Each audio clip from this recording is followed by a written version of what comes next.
ਤੁਸੀਂ ਅਗਰ ਕਿਸੇ ਬੰਦੇ ਦੇ ਨਾਲ ਚੱਲਦੇ ਜੇ ਨਾ, ਚੱਲਣ ਤੋਂ ਪਹਿਲੇ ਕੋਸ਼ਿਸ਼ ਕਰਿਆ ਕਰੋ ਕਿ ਉਹਦੀ ਥੋੜੀ ਜਿਹੀ ਤਹਿਕੀਕ ਕਰ ਲਿਆ ਕਰੋ। ਯਾਰ ਇਹਦਾ ਬਾਪ ਕੀ ਕਰਦਾ ਸੀ, ਇਹਦਾ ਦਾਦਾ ਕੀ ਕਰਦਾ ਸੀ, ਇਹ ਕਿਸ ਕਬੀਲੇ ਨਾਲ, ਕਿਸ ਖਾਨਦਾਨ ਦੇ ਨਾਲ ਇਹਦਾ ਤਲਕ ਆ, ਇਹ ਪਿੱਛੋਂ ਕਿਸ ਹੈਸੀਅਤ ਦੇ ਵਿੱਚ ਸਨ। ਇਹ ਸਾਰਾ ਕੁਝ ਜਿਹੜਾ ਹੈਗਾ ਨਾ ਦੇਖ ਕੇ ਫਿਰ ਉਹਦੇ ਨਾਲ ਉਸ ਹਿਸਾਬ ਦੇ ਨਾਲ ਚੱਲੋ।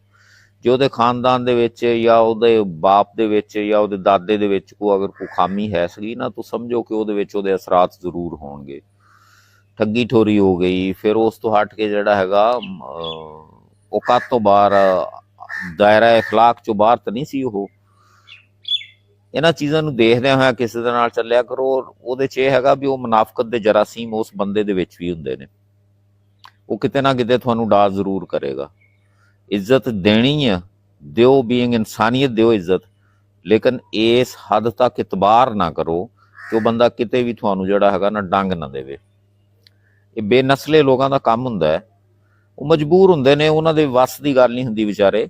ਉਹਨਾਂ ਨੂੰ ਵੀ ਮਤਲਬ ਦੀ ਹੱਦ ਤੱਕ ਹੁੰਦਾ ਵੀ ਮਤਲਬ ਨਿਕਲਿਆ ਤੇ ਚੱਲ ਵੀ ਅਗਲੇ ਪਾਸੇ। ਇਹ ਜਿਹੜੇ ਹੈਗੇ ਨਾ, ਇਹਨਾਂ ਚੀਜ਼ਾਂ ਨੂੰ ਮੱਦੇਨਜ਼ਰ ਰੱਖਦਿਆਂ ਹੋਇਆ ਕਿਸੇ ਦੇ ਨਾਲ ਚੱਲਿਆ ਕਰੋ।